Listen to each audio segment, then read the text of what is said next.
अस्सलामुअलैकुम, सुबह खैर। कैसे हैं आप सब लोग? ठीक ठाक हैं, मज़े में हैं, लाइफ एंजॉय कर रहे हैं, हमारे शो का इंतज़ार कर रहे होंगे भाई, क्योंकि हमारा शो है ही ऐसा जो आपके लिए लेकर आता है ढेर सारी इन्फॉर्मेशन, ढेर सारी खबरें और फैशन ट्रेंड्स, और ये बताने के लिए कि खाने में क्या पकाना है और आज किस तरह से आपने दिन गुजारना है।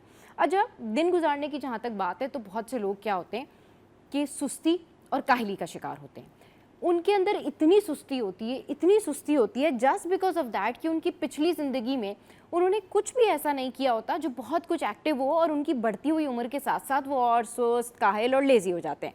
इसकी वजह ये होती है कि उन्होंने अपनी ज़िंदगी में एक्सरसाइज नहीं की होती, बहुत सारे ऐसी जगहों पर काम नहीं किया होता, बड़े सारे कॉलेजेस में पढ़ा नहीं होता, स्पोर्ट्स नहीं किया होता, या फिर दुनिया को उस नज़र से नहीं देखा होता। तो वो कहते हैं ना कि कुएं की मेंढक, तो बहुत सारे लोग वही होते हैं। और क्या होता है कि उस कुएं से निकलने की कोशिश भी नहीं करते, वो वहीं के मेंढक होते हैं। इसके लिए क्या करना चाहिए? इसके लिए ये करना चाहिए कि कुएं का मेंढक बिल्कुल नहीं बनना चाहिए। कुएं का मेंढक वो होता है जो सुस्त हो, काहिल हो, जो अनइन्फॉर्म्ड हो, जिसको कुछ पता ही ना हो कि ज़िंदगी में क्या चल रहा है। अच्छा भाई, अगर सर से जहाज़ भी गुजर गया तो गुजर गया होगा, सानू की ऐसा नहीं होना चाहिए। सानू होना चाहिए और पता रखना चाहिए कि जी आपकी सराउंडिंग्स में क्या हो रहा है, इस दुनिया में क्या हो रहा है, क्योंकि सुस्ती और काहली जो है ना वो गरीबी भी लेकर आती है। जी हाँ, अगर आप सुस्त हैं, काहिल हैं, तो आपको पता होगा कि आपका जो रिस्क है वो भी तंग हो जाता है, आपकी गरीबी भी बढ़ जाती है। उसकी वजह से आप कोई काम नहीं कर पाते, उसकी वजह से आप किसी चीज़ की आपके पास इंफॉर्मेशन नहीं होती, आप एक्टिव नहीं होते। आप कहीं भी अगर जाते हैं आते हैं तो आप लेट हो जाते हैं। किसी शादी में जा रहे हैं आप लेट हो जाएंगे, आप किसी और जगह पर जा रहे हैं लेट हो जाएंगे। हाँ, अगर ये देर हो रही है इस वजह से कि आप दीगर बाकी कामों में फंसे हुए हैं तो ये अलग बात है, लेकिन सुस्त और काहिल लोग जो होते हैं वो हमेशा आप देखें कि वो गरीब होते हैं। गरीब इन अ सेंस कि उनका जो फाइनेंस होता है उसका उनको हमेशा इशू रहता है, क्योंकि उन्होंने इतना काम ही नहीं किया होता। हमेशा उनके पास जो है इस तरह की जो एक्टिवनेस होती है वो नहीं होती। और इसके अलावा यही नहीं, एंजाइटी का शिकार भी होते हैं, उनको डिप्रेशन भी होती है, क्योंकि वो अपनी सुस्ती और काहली को इंजॉय करते हैं। वो कामयाबी को देख के ज़रूर इम्प्रेस होते हैं, वो ये ज़रूर कहते हैं कि हम भी ऐसे बन जाएं, लेकिन वैसा बनने के लिए जिसको भी आप फॉलो कर रहे हैं, जिसको भी आपने अपना जो है सेंटर ऑफ आई बनाया हुआ है, आप उसकी स्ट्रगल फॉलो करें। अपनी सुस्ती और काहली को ख़त्म करें। जिस जगह से आप जागते हैं भाई वहीं से सवेरा है। तो आज का जो दिन है ना, उसकी जो पॉजिटिव बात है वो यही है कि जहाँ से जागो वहीं से सवेरा। आज का दिन स्टार्ट हुआ है तो आज के दिन आपने करना है कुछ ख़ास काम। आज एक ऐसा क्या काम है जो आपके इन सारे दिनों को बाकी दिनों से मुख्तलिफ बना सकता है? इस पर आज ज़रूर सोचें, इस पर आज ज़रूर काम करें कि आज के दिन आप कोई एक भी अच्छा काम अगर अच्छे से कर लें तो वो क्या काम हो सकता है। तो इस पर आपने ज़रूर सोचना है और दिखाना है, बताना है बाकी लोगों को कि भाई हमने आज ये पॉजिटिव काम किया है जो हमने इससे पहले कभी नहीं किया था। रोज़ाना डेली आपने ये करना है कि एक कोई ऐसा काम, नेकी, कोई एक्टिविटी, कोई आपका कोई असाइनमेंट है, कोई एक ऐसी चीज़ है जो आपने एक्स्ट्रा ऑर्डिनरी करनी है। इस तरीके से आपको काम करने की आदत पड़ेगी, इस तरीके से आपको नेकियां करने की आदत पड़ेगी, इस तरीके से आपको अपने दिमाग को एक्टिव करने की आदत पड़ेगी। तो बी एक्टिव और बी एनर्जेटिक। भाई कोई बात नहीं, जो हो गया सो हो गया, लेकिन आज से शुरू करें, अभी से शुरू करें।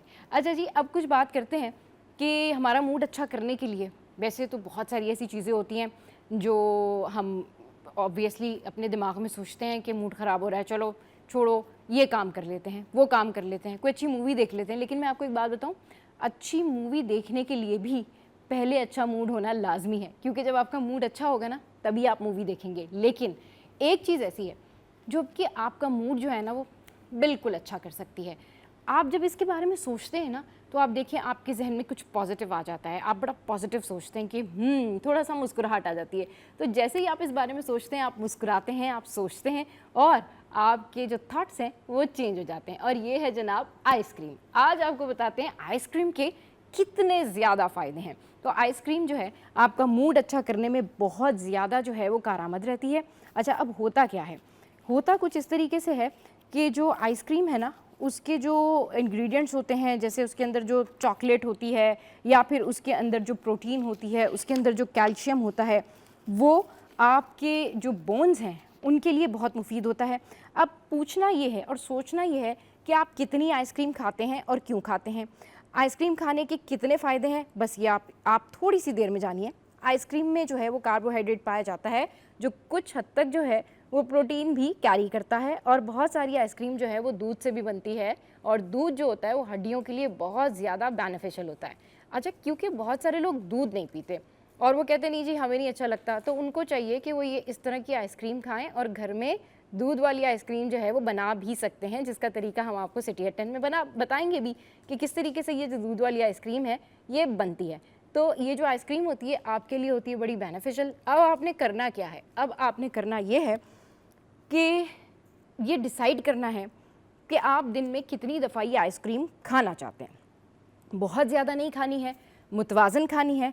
अच्छा, आइसक्रीम को आप जब सोचना शुरू करते हैं आपका मूड बेहतर हो जाता है। आइसक्रीम आपका स्ट्रेस दूर करती है। कुछ आइसक्रीम्स में न्यूट्रिएंट्स रिच इंग्रेडिएंट्स होते हैं, नट्स है, फ्रूट्स है, डार्क चॉकलेट है, इसमें एंटीऑक्सीडेंट पाया जाता है, पट्ठों के लिए बड़ी मुफीद है। जी हाँ, जो मसल्स रिकवरी होती है ना, जो लोग एक्सरसाइज करते हैं उनको सजेस्ट किया जाता है कि आप आइसक्रीम खाएं। आइसक्रीम से आपको मुस्बत और अच्छी यादें भी आ सकती हैं, यानी वो अच्छी पॉजिटिव मेमोरीज भी आपको रिकॉल कराती है। अच्छा, आइसक्रीम बैलेंस डाइट का पार्ट भी बनाई जा सकती है अगर मुनासिब तादाद में खाई जाए। आइसक्रीम ट्रिप्टोफैन कंटेन करती है, जो सेरोटोनिन हार्मोन्स जो है वो रिलीज़ करता है। तो आइसक्रीम खाने के हैं जी बहुत सारे फ़ायदे, और आइसक्रीम से आपको फ़ायदा ये होता है कि एक तो आपका मूड अच्छा हो जाता है, और दूसरा फ़ायदा आपको ये होता है कि आपकी हेल्थ जो है वो भी अच्छी रहती है। तो आपने कैरी करना है जी आइसक्रीम को, और मज़े से खानी है आइसक्रीम। अच्छा जी, आगे बढ़ते हैं और कुछ बात कर लेते हैं मौसम की। कराची में मौसम जो है वो कल परसों मौसम हुआ था, आज फिर वैसे ही हो गया। ये मौसम कब होगा ये तो नहीं पता, लेकिन जो मौसम की सूरत हाल है वो मैं आपके साथ में शेयर कर लेती हूँ कि भाई कराची में जो आज मौसम है वो शदीद गर्म और मरतूब रहने के साथ साथ जो शहर के मुज़फ़ात हैं वहाँ पर बारिश भी मुतवक्के है। चले जी, ये ख़बर सुन के खुशी हो रही है। ज़्यादा से ज़्यादा दर्जा हरारत 38 सेंटीग्रेड रहने तक का इम्कान है। नमी का तनासुब ज़ायद होने के बायस हब्स के साथ गर्मी की शिद्दत 45 डिग्री तक महसूस की जाएगी। मौजूदा दर्जा हरारत 32 डिग्री सेंटीग्रेड है। महकमा मौसमियात के मुताबिक गर्मी की शिद्दत 39 डिग्री तक महसूस की जा रही है।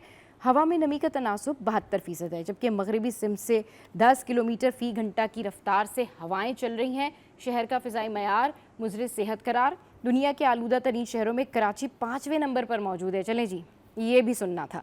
पाकिस्तान के आलूदा तरीन शहरों में कराची तीसरे नंबर पर। अच्छा, हवा में आलूदा ज़रात की मिकदार जो है 137 पार्टिकुलेट मीटर रिकॉर्ड की गई है। तो जनाब, ये था मौसम का हाल जो मैंने आपके साथ में शेयर किया।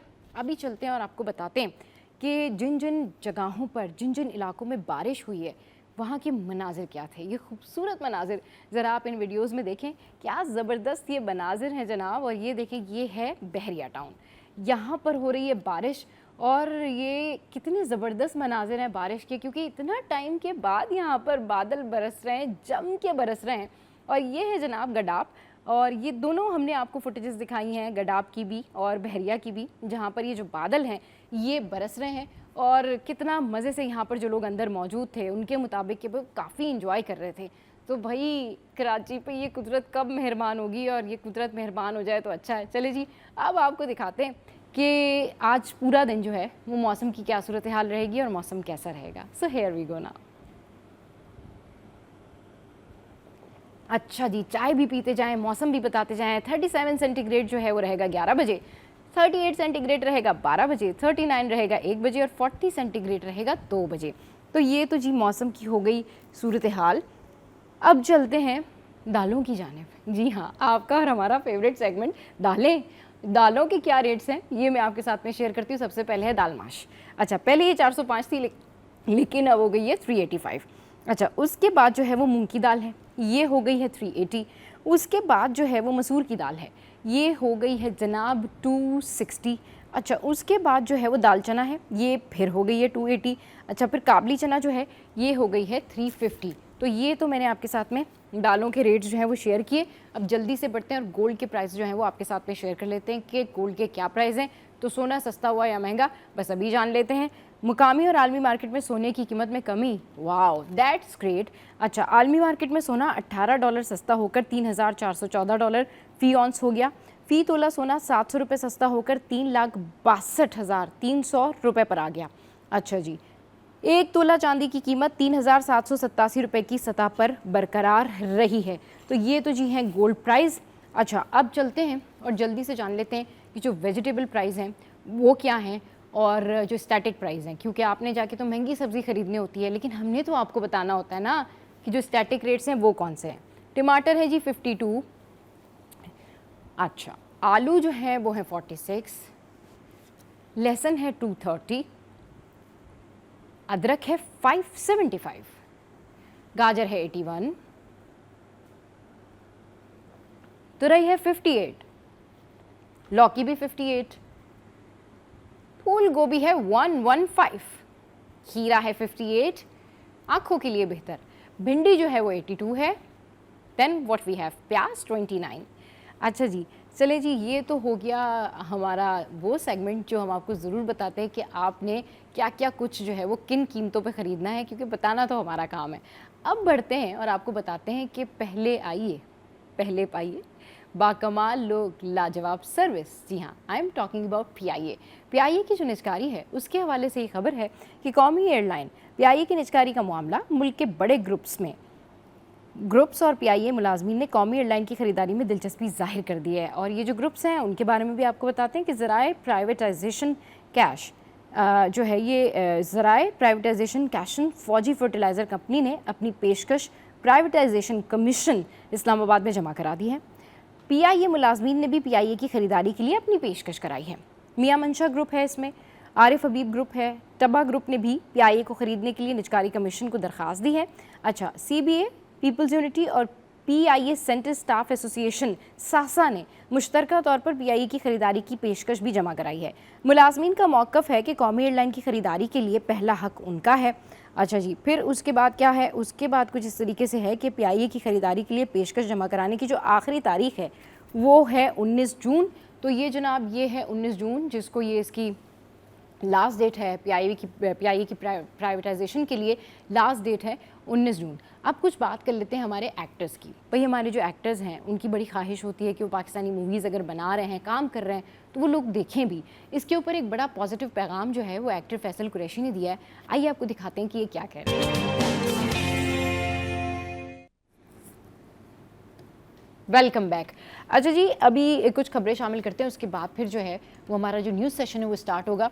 तो मैं आपके साथ में शेयर करती हूँ कि ये है खबर जो है ये एफबीआर से रिलेटेड है। और इसमें हुआ क्या है भाई, इसमें कुछ इस तरीके से हुआ है कि अब जो टैक्सेस बढ़ाए गए हैं तो उसके ऊपर जो है वो काफ़ी ज़्यादा बात हो रही है कि भाई क्या कुछ करना चाहिए और क्या इम्प्लीमेंटेशन होनी चाहिए। इसके अलावा जो है आइंदा माली साल से जो नॉन फाइलर्स हैं जायदाद की खरीदारी नहीं कर सकेंगे। मतलब जिन लोगों के पास फाइल्स नहीं हैं, जो नॉन फाइलर हैं, जो रजिस्टर्ड नहीं है उस तरीके से, क्योंकि ये होता है ना कि आप टैक्स पे कर रहे होते लेकिन आप फाइलर नहीं होते, तो फिर उन लोगों के लिए बहुत सारी मुश्किलात होती हैं। मतलब जब वो ट्रांजेक्शन करते हैं तो उनका जो टैक्स है वो भी थोड़ा ज़्यादा लग रहा होता है। और इसके अलावा अब वो घर नहीं खरीद सकेंगे। वज़ीर मुमलिकत बराए ख़जाना बिलाल क्यानी जो हैं उनका कहना है कि आइंदा माली साल से नॉन फाइलर्स जायदाद की खरीदारी नहीं कर सकेंगे।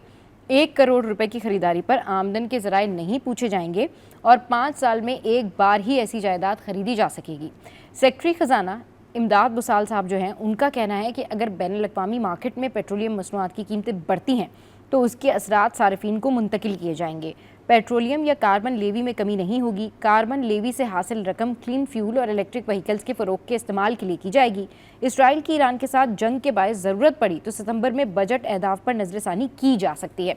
तो जनाब ये खबर है जो मैंने आपके साथ में शेयर की। अब हमें ज्वाइन किया है हमारे करस्पॉन्डेंट ने, सीनियर करस्पॉन्डेंट है हमारे, मेरे तो बहुत फेवरेट है और आप लोगों की भी डेफिनेटली फेवरेट है, महराज भैया। अस्सलाम वालेकुम, वेलकम टू द शो। कैसे हैं आप? ठीक ठाक है? वालेकुम सलाम, आप सुनाएं कैसी हैं? मैं बिल्कुल ठीक ठाक। अच्छा महराज भाई, खबरें तो रोज़ाना इतनी ज़्यादा होती हैं कि ये डिसाइड करना मुश्किल हो जाता है कि शो की पहली स्टोरी किस को बनाया जाए। लेकिन एक खबर मैं चाहूँगी कि हम इसी खबर से जो है वो स्टार्ट करें। ये है बच्चों के साथ ज़्यादती के मामलात वाली खबर।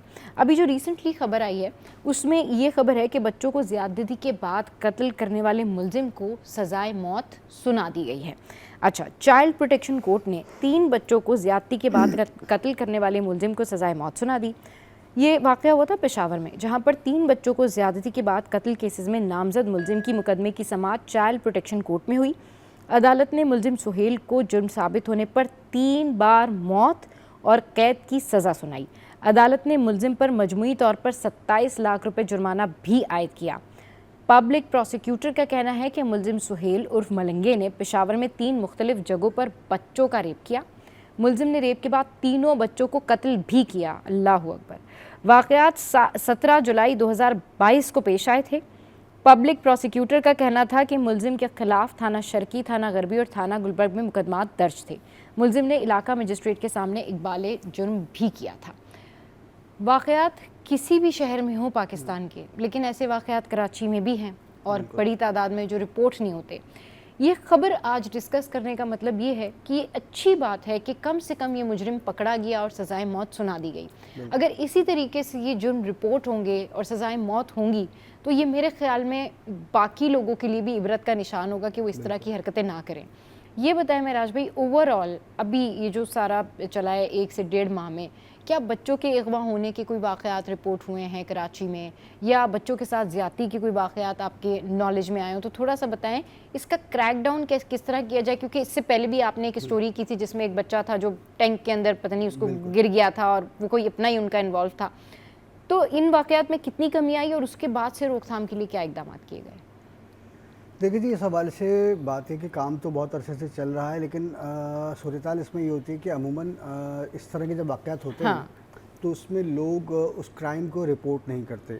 सही। रिपोर्ट इसलिए नहीं करते कि उसमें ज़ाहिर सी बात है, एक तो उनकी इज़्ज़त के मामलात भी होते हैं उसमें, और बदनामी का खौफ होता है। तो वो उस बेस पर जो उसको रिपोर्ट नहीं कर पाते हैं और आपस में ही कोई लड़ाई झगड़े करके उस मामलात को निपटा लेते हैं। सही। लेकिन इसके लिए जो है जिसन गुलाम नबी मेमन साहब की जानिब से एक बड़ा अच्छा काम शुरू किया गया था। चाइल्ड एंड प्रोटेक्शन यूनिट बनाए गए हैं पूरे सिंध में, ठीक है ना। सिंध के मुख्तलिफ अजला में भी हैं वो, और कराची में भी उसके 4 यूनिट काम कर रहे हैं।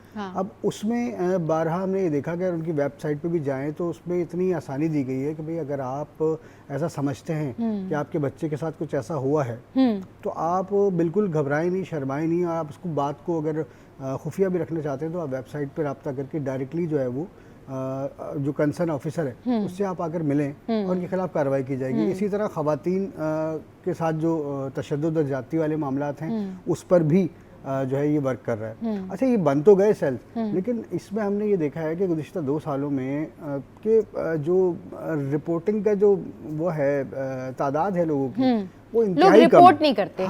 इंतहाई कम है। और अगर कोई रिपोर्टेड क्राइम इस तरह का आता भी है ना सामने, तो उसमें जो 50% 40% जो है वो कुछ ज़ाती नौइयत के झगड़े या ज़ाती नौइयत के मामलात निकलते हैं। लेकिन जो विक्टिम है, ठीक है ना, विक्टिम शाय है। हाँ, विक्टिम शाय है। विक्टिम इसलिए शाय कि उसकी बदनामी होगी और लोग उसके बारे में बात करेंगे कि फलां घर के बच्चे के साथ ये हुआ, फलां लड़के के साथ ये हुआ, और फिर पता नहीं लोग ये भी तो इल्जामात लगाते हैं ना कि वो लड़का खुद भी कहीं ऐसा ना हो। ये भी बहुत सारे मसले होते हैं, इसलिए विक्टिम डरते हैं। लेकिन विक्टिम्स को नहीं डरना चाहिए, विक्टिम को नहीं डरना चाहिए। भाई देखें, पुलिस भी ये क्लियरली बोलती है कि भाई विक्टिम ना डरे। अगर देखें मेरे साथ अगर कोई ज्यादती हो गई है तो मुझे चाहिए कि मैं उसकी रिपोर्ट करूँ, मैं उसकी रिपोर्ट करूँगा और उसका जो कल्प्रेट है, जो उसका मुलजिम है, वो गिरफ्तार होगा और उसके ऊपर चीज़ें साबित होंगी तो उसको सज़ा मिलेगी। और देखिए, एक आदमी को अगर सज़ा मिलती है ना तो उससे कम से कम भी 100 लोग जो है वो इबरत पाते हैं। 100 लोग इबरत पाते हैं। और बात यही है कि आप किसी चीज़ से नहीं डरें, क्योंकि अगर आप किसी की रिपोर्ट करते हैं, आप बताते हैं कि भाई आपके बच्चे के साथ ज्यादती हुई है, आप बताते हैं कि आपके घर में किसी शख्स के साथ ज्यादती हुई है। भाई लड़कियों के साथ इतनी ज्यादती हो जाती है, वो बाद में आकर आपने देखा होगा कि कई एक्ट्रेस हैं जिन्होंने आके कन्फेस किया कि जी बचपन में हमारे साथ ये कुछ हुआ। अगर वो उस टाइम पर कन्फेस किया होता या उस टाइम पर अपने पेरेंट्स को बताया होता या पेरेंट्स से इनिशिएटिव लिया होता तो आज ये जो तादाद बढ़ गई है ना इन वाक़यात की, ये लोगों की हिम्मत नहीं होती कि लोग किसी के बच्चे को हाथ भी लगा सकें।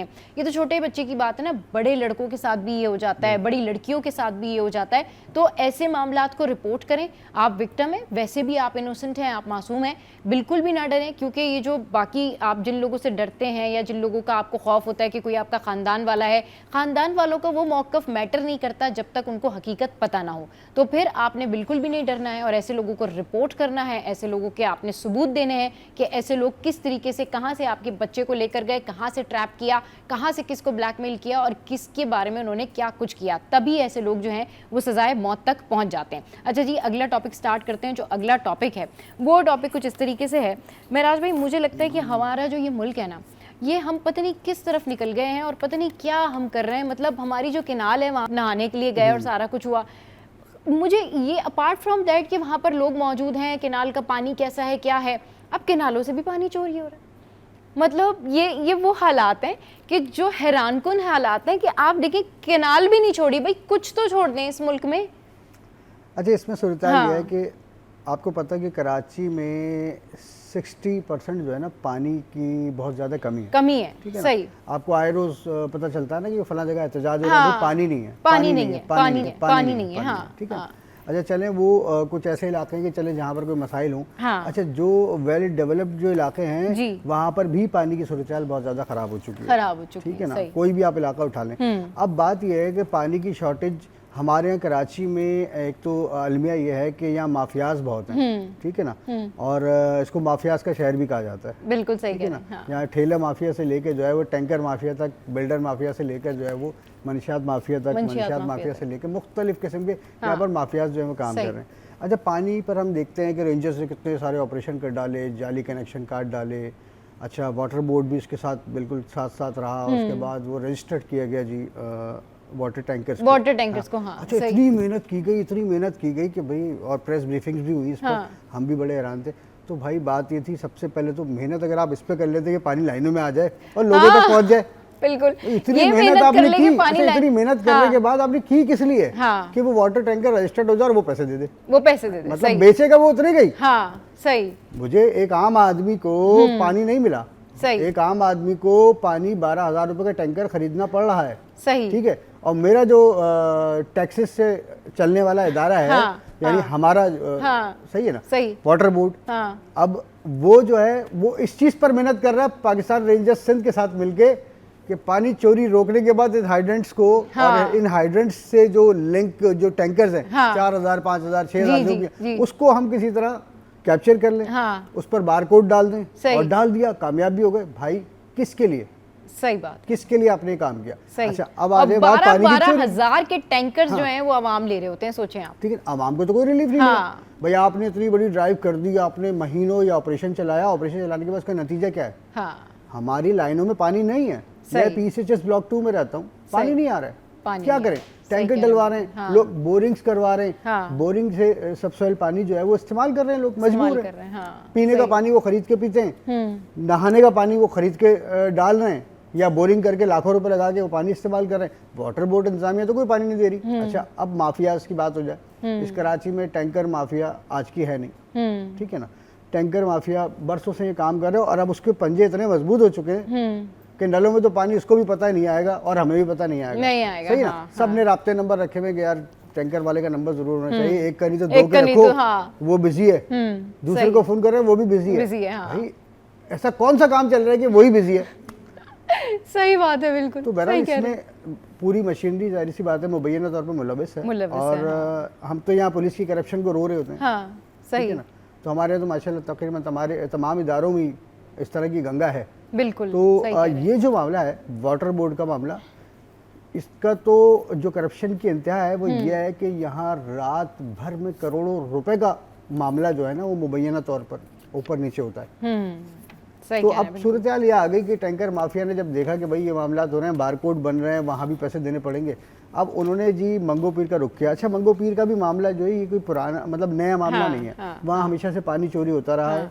और ये जो कैनाल है, हब कैनाल, यहाँ पर अक्सर अब देखिए शदीद गर्मी और में ना तो लोग वहाँ जाते हैं, खासतौर पर नौजवान वगैरह चले जाते हैं वहाँ पर, नहाए वहाए एंजॉय किया। हालांकि नहीं नहाना चाहिए, वो पानी पीने का है, पीने का पानी हमारे पास आ रहा है, वो उसी में नहा धो भी रहे। उस पर पाबंदी है कि वहाँ पर नहीं नहाया जा सकता। अच्छा, लेकिन मैं चाहूंगी कि जरा ये प्रोमिनेंट करके ये फुटेज दिखाएं कि महराज भाई हमें ये बता रहे हैं कि यहाँ पर पाबंदी है कि नहाया नहीं जा सकता, लेकिन अगर आप ये फुटेज तो आप बाकायदा तौर पर जो है ये फुटेज देख सकते हैं कि यहाँ पर किस तरीके से जो है वो नहाने पर पाबंदी लगाई गई है। महराज भाई जरा ये देख के जरा ये बताइएगा इस कैनाल के हवाले से कि ये देखिए कितनी तादाद में। मैंने ये देखा हुआ है और बारहा हमने इसको दिखाया भी है। यहाँ पर एक तो नहाने पर पाबंदी है, कितने अच्छा, एक तो नहाने पर पाबंदी है और आप देखें एंजॉय करके कितने मजे से यहाँ पर ये लोग हैं जो कि नहा रहे हैं। भाई बहुत एंजॉय कर रहे हैं कैनाल में। हब कैनाल है ये, वहाँ के मनाजिर हैं ये हब कैनाल के जो हम आपको दिखा रहे हैं। और साथ साथ ये जो वाटर टैंकर है पब्लिक को ही बताएं, ये पानी हम पी रहे हैं, ये हमारे घरों पे आ रहा है। हाँ बिल्कुल, ये पानी हमारे घरों पर आ रहा है और ये पानी हम पी रहे हैं। So you can see this all footage के ये क्या मनाजिर हैं। ये पानी हम पीते हैं और ये पानी हमारे घरों पर आता है। यहाँ पर नहाने पे पाबंदी है, लोग यहाँ नहाने के लिए मौजूद हैं और जो वाटर हाइड्रेंट्स हैं वो यहाँ से पानी भर है। मेराज भाई बिल्कुल, अब देखिए इसको पिकनिक पॉइंट बना दिया है। अच्छा चले, हम तो फिर भी ये कह रहे हैं कि बड़ी मजबूरी हो गई है भाई, गर्मियाँ शदीद है, पानी वानी आ नहीं रहा, चलो जाके एंजॉय कर रहे हैं, ठीक है ना, ये एक अलग मामला है। दूसरा मामला ये है कि इतनी बड़ी जगह जो कि वाटर बोर्ड इंतजामिया के पास है, सही, ठीक है, उस जाहिर सी बात है मुलाजमीन भी काम करते होंगे, जादू से चल नहीं रही होगी, और पुलिस भी वहाँ पर होती होगी, लेकिन यहाँ पर आपने इस फुटेज में ये भी देखा कि बिल्कुल खुलेआम उन्होंने पाइप डाला हुआ उसमें और छोटी उन्होंने मोटर अपने पास लगाई हुई है और उससे पानी खींच के टैंकर भर रहे हैं। अब यही टैंकर जाके वो कराची में जब बेचेंगे किसी के घर पे तो 12,000 रुपए का बेचेंगे, वो फ्री का पानी निकाल के 12,000 का बेचेंगे। लेकिन अभी फ्री का पानी कैसे निकाला उन्होंने? भाई देखिए, जब तक मैं परमिशन नहीं दूंगा या मैं साथ नहीं मिलूंगा वहां से पानी नहीं निकल सकता, ठीक है, पानी नहीं निकल सकता। पहली जिम्मेदारी वाटर बोर्ड इंतजामिया की है, ठीक है, जो इसमें इनके साथ जो है वो मुबैना तौर पर मुलविस है, सही। अच्छा, दूसरी जिम्मेदारी बनती है पुलिस की। अच्छा, पुलिस के पास जवाब क्या है? पुलिस ये कहेगी भाई वाटर बोर्ड का मामला है, पानी किसका, कैनाल किसकी, वाटर बोर्ड की। वाटर बोर्ड मुझे एप्लीकेशन देगा, मेरे पास एफआईआर दर्ज कराएगा, मुझे कहेगा कि इनको रोको तो मैं रोकूंगा। अच्छा, अब क्या हो रहा है इसमें? वो भी बहती गंगा में हाथ धो रहे हैं क्योंकि गंगा तो बह रही है, अब कैनाल की सूरत में हो वो, सही, तो उसमें पहले तो हाथ धो रहे हैं जो वहाँ की वाटर बोर्ड की इंतजामिया, सही, दूसरे हाथ धो रही है वहाँ की मुकामी पुलिस, ठीक है, और तीसरा जो मौज में है वो है हमारा टैंकर माफिया। वो वहाँ से पानी निकाल रहा है, एक चक्कर, और ये वो टैंकर माफिया है कि जब आपके घर पे पानी नहीं आ रहा हो, अगर आप इन्हें कॉल करें तो ये इतने नखरे करते हैं। ये पानी जो अभी हमने आपको दिखाया जहाँ से पानी आता है टैंकर के अंदर जाता है, वो आपको 12-12 हज़ार का बेचते हैं। 8-8 हज़ार के टैंकर आपके घर पे आते हैं, वो भी ऐसे आते हैं कि एहसान करके, यानी कि ठीक है जी हमारे पास बहुत और भी जो है ना वो लोग हैं और हम आ नहीं सकते हैं, और ठीक है शाम को आएंगे, कल सुबह आएंगे, परसों आएंगे, तो ये वो हालात हैं। और ये वो पानी है जो हम लोग पीते हैं और ये भी हम पैसे दे के पीते हैं। मतलब ये एक बड़ा अलमिया है और अल्लाह ताला बस यही है कि शहर कायद के जो लोग हैं उनके ऊपर रहम ही करे, और ये मामला न जाने कब ठीक होंगे, लेकिन रिपोर्ट करना और बताना हमारा काम है। शो में यह वक्त एक ब्रेक का, हमारे साथ रहिए। Welcome back. तो जनाब, एक अच्छी खबर और एक बुरी खबर, दोनों खबरें मेरे पास होती हैं, लेकिन आपके साथ पे शेयर क्या करें मुझे ये समझ में नहीं आता। तो सबसे पहले जो है बुरी खबर ही शेयर कर लेते हैं, और बुरी खबरों में क्या खबर है कि जी गैर एलानिया लोड शेडिंग।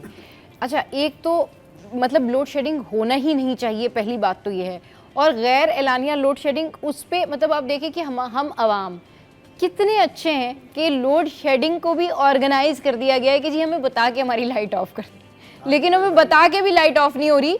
इसके ऊपर एहतजाज है कि जी बिना बताए लाइट क्यों ऑफ हो रही है, गैर एलानिया लोड शेडिंग क्यों कर रहे हैं, कम से कम हमें बता दें ताकि हम कपड़े प्रेस कर लें, हम कोई और काम कर लें। मतलब कराची के आवाम को पहले तो सलूट, और उसके बाद अब ये जो गैर एलानिया लोड शेडिंग का सिलसिला है ये जारी है, इससे लोग परेशान हो गए हैं, इससे शहरी परेशान है। कराची के जो 30% इलाके हैं ना उनमें बिजली की गैर एलानिया जो है वो लोड शेडिंग है। अच्छा जी, ये जो बिजली की एलानिया लोड शेडिंग है ये मामला अलग है।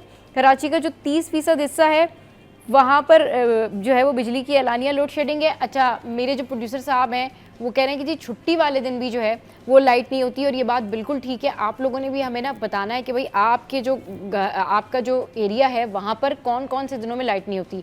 संडे वाले दिन तो इनको लगता है शायद कोई पता ही चल गया है कि भाई संडे आज आवाम को ना बस किसी तरीके से एक्टिव करना है, आवाम को आज सुकून नहीं देना है, तो लाइट ऑफ कर दो। छुट्टी वाले दिन भी लाइट नहीं होती, फ्राइडे वाले दिन भी लाइट नहीं होती। कराची के ये 30% एरियाज ऐसे हैं जहाँ पर बताकर लाइट जा रही है, यानी एलानिया लोड शेडिंग हो रही है।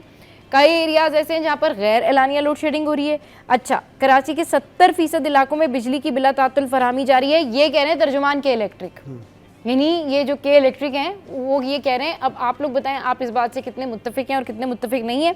अच्छा, ये है दूसरा मसला गैस का। दिन भर गैस की आंख मचोली और प्रेशर में कमी है। अब इससे भी शहरी परेशान है। लियारी हो, ओल्ड सिटी एरिया हो, कोरंगी हो, ये तमाम इलाके जो हैं यहाँ पर गैस नहीं है।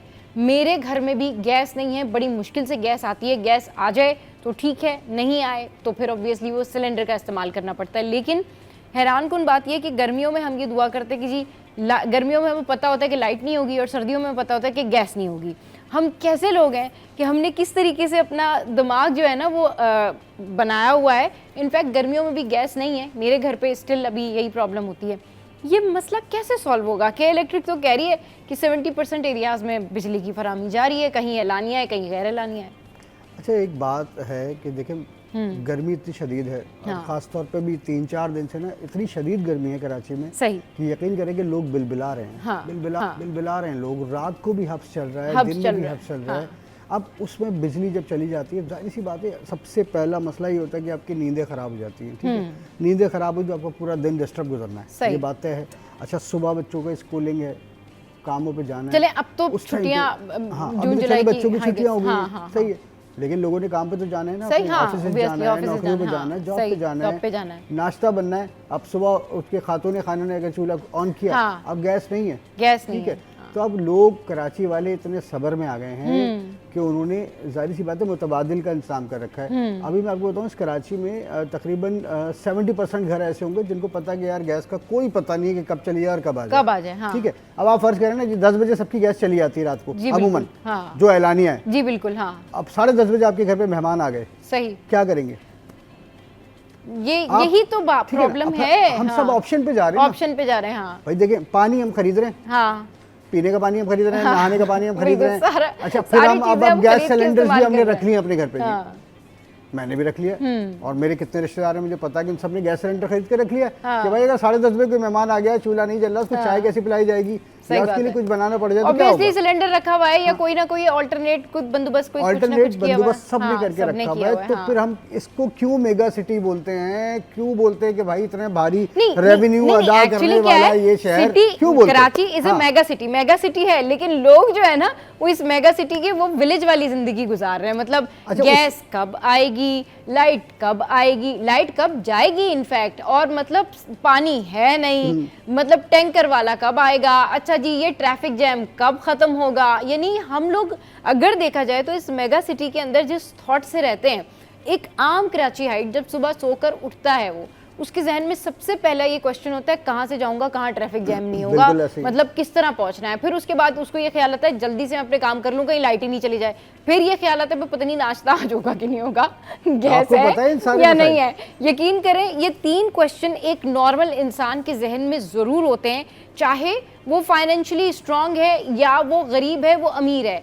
थॉट तीनों का एक ही होता है, अमीर शख्स है, बहुत अमीर शख्स है जिसके घर में इस तरीके से स्टैंड बाय जनरेटर्स लगे हुए कि जी वो क्विक सिस्टम है, उसको भी पता है कि अब जनरेटर ऑन होना है। मतलब ये स्ट्रेस हर शख्स का है कराची में, ये उसको हर शख्स को पता है कि मैंने ये सारे सिस्टम के अकॉर्डिंगली काम करना है अपना, क्योंकि ट्रैफिक जैम तो अमीरों के लिए भी हुआ हुआ है ना भाई। ये भी तो आप सोचें ना, बहुत सारे लोग ये कहते हैं ना गरीबों की मुश्किल।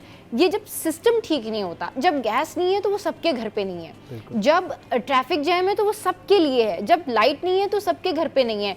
ठीक है, कोई कितना भी मैनेज कर रहे, बट लाइट तो लाइट होती है ना। तो ये प्रॉब्लम, ये स्ट्रेस, ये ज़हनी अजियत का शिकार है कराचीइट्स। ये लोगों को नफ्सियाती बना रहा है। हाँ बिल्कुल, ये मसाइल जो है ना, जैसे आपने बताया ना, सुबह उठते ही आपको पता है कि मैंने ये करना वरना ऐसा हो जाएगा, ये करना है ऐसा हो जाएगा। लेकिन इसके बावजूद मैं आपको बताऊं, अगर के इलेक्ट्रिक का मौक़िफ़ लेते हैं सही, तो कहीं वो भी ठीक नज़र आते हैं। देखिए वो प्राइवेट कंपनी है, ठीक है ना, प्राइवेट शॉप है, कुछ समझ लें, एक कंपनी है, उसने तो अपना माल बेचना है, सही, अपनी सर्विसेज उसने देनी है, सही।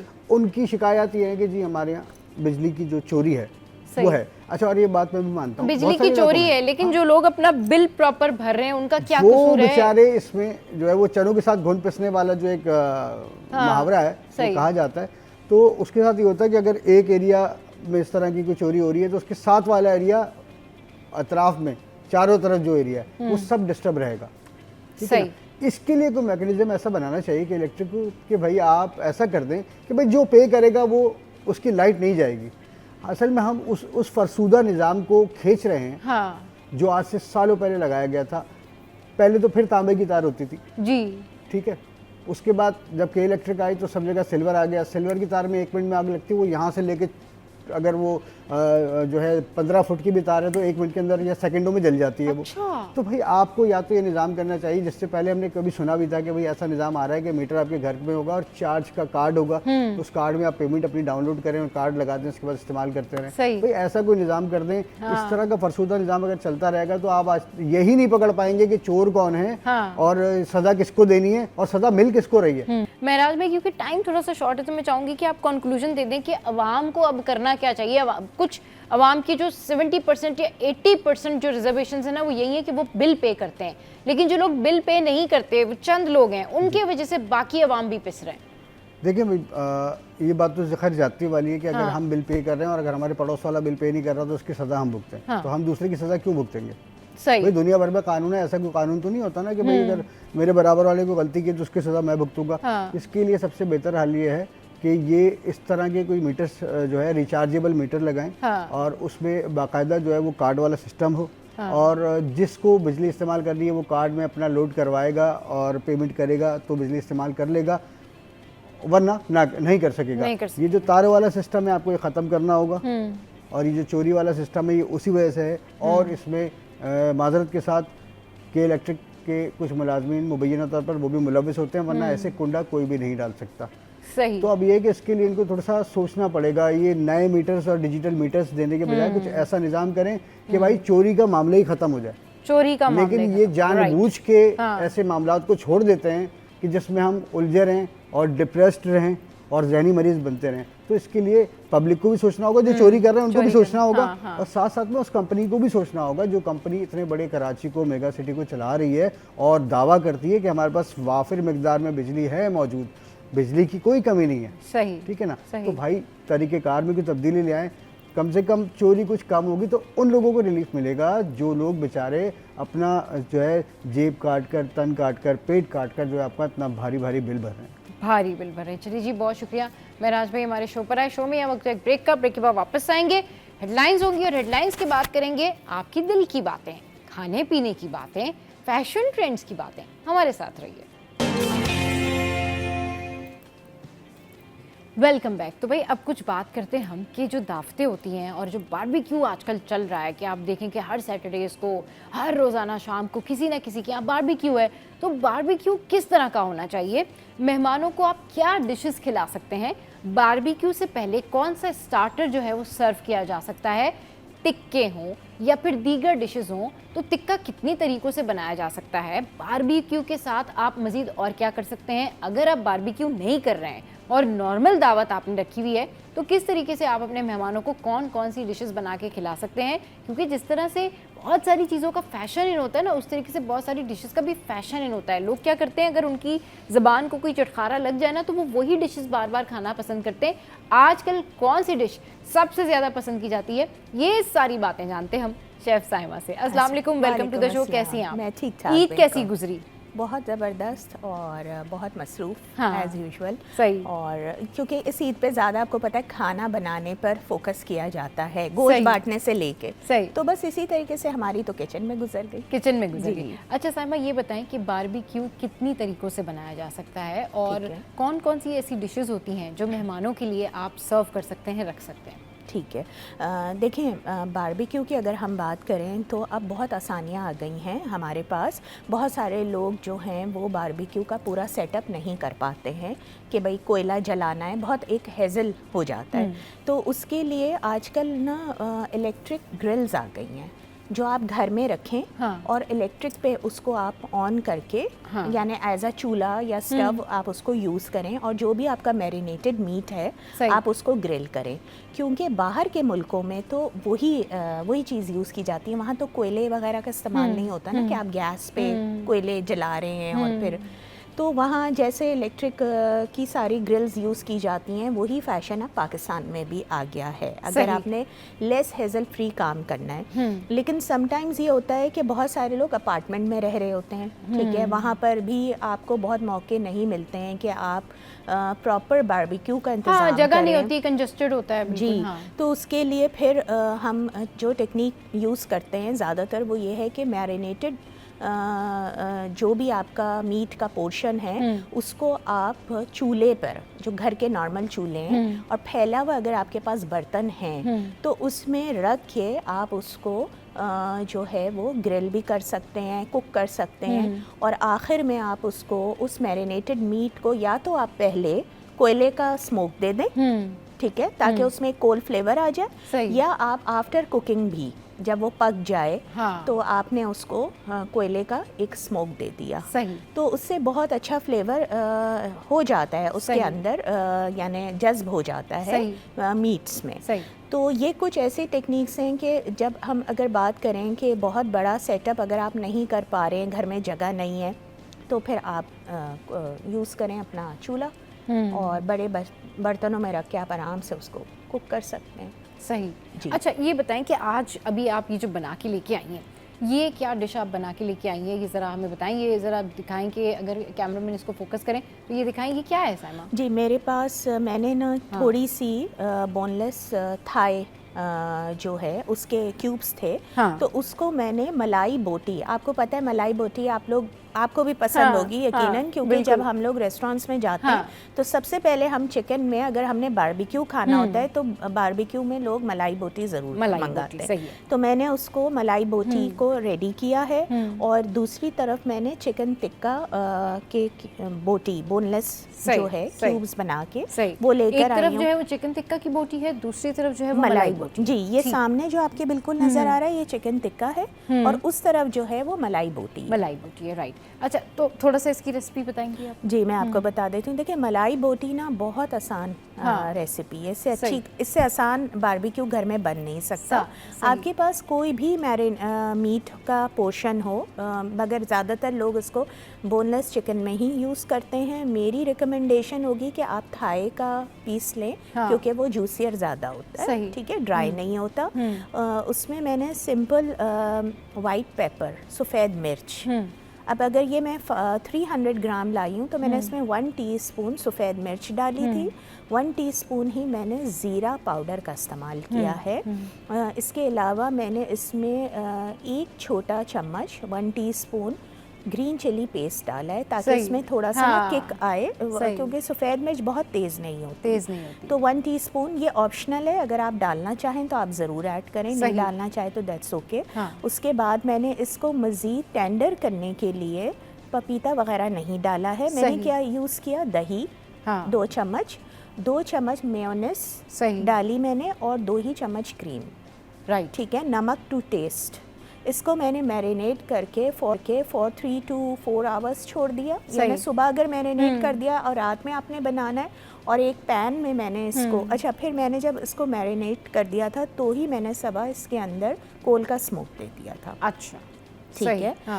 उसके बाद जब इसको कुक करने का तरीका ये है कि बहुत सारे लोग आप इसको छोटे ना बैम्बू स्टिक्स मिलती हैं लकड़ी की, छोटी वाली, जी, उसमें आप पिरो के, अगर आपको लगे कि भाई बड़ी सीखें नहीं है और हम चारकोल पे नहीं कर सकते, तो उसमें आप इसको पिरोएं, और फिर आप अपना जो है चूल्हे पे ना फ्राइंग पैन बड़ा सा, जिसका बेस मोटा हो, ओके, ठीक है, थिक बॉटम हो, वो आपने उसको अच्छे से गर्म करना है, हीट करना है। वो हमारे चारकोल बेस चूल्हे का काम देगा, यानी बर्तन का काम देगा। सही। जब वो अच्छे से गर्म हो जाए तो आपने उसके ऊपर टच नहीं करना है, यानी इनको अंदर नहीं डालना है पैन के अंदर, बल्कि इनको जो है ना आपने सेट करना है दोनों बॉर्डर्स के बीच में, राइट, ठीक है, ताकि ये बोटियाँ उसके बेस से टच ना करें, ऊपर लगी रहे, जैसे हम कबाब वगैरह को रखते हैं, बिल्कुल अलग से वो आप ऊपर रखे होते हैं, नीचे कोयले जल रहे होते हैं। तो अब हमारे पास कोयला नहीं है नीचे उस पैन में, लेकिन हमने ये छोटों को ऊपर रख के, और हल्का हल्का ऑयल आपने ब्रश करते रहना है, और थोड़ी थोड़ी देर में इसको आपने घुमाते रहना है, तो आपको वो वाली, यानी ये कुक ऐसे हो जाएंगी जैसे आपने इसको चारकोल पर ही पकाया।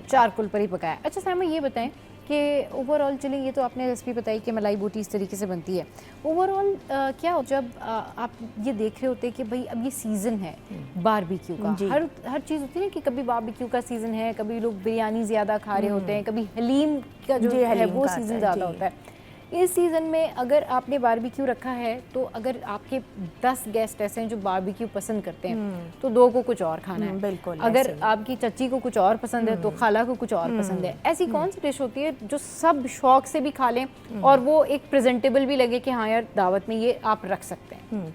देखें, ज़्यादातर बारबेक्यू के साथ तो चटनियाँ वगैरह वैसे हम होती सर्व हैं, कर हाँ, रहे होते बिल्कुल हैं, होती हैं, हाँ। और बहुत सारे लोग यखनी पुलाव बनाते हैं, बिरयानी यखनी नहीं पुलाव, बनाते। that's यखनी great, पुलाव हाँ। क्यों?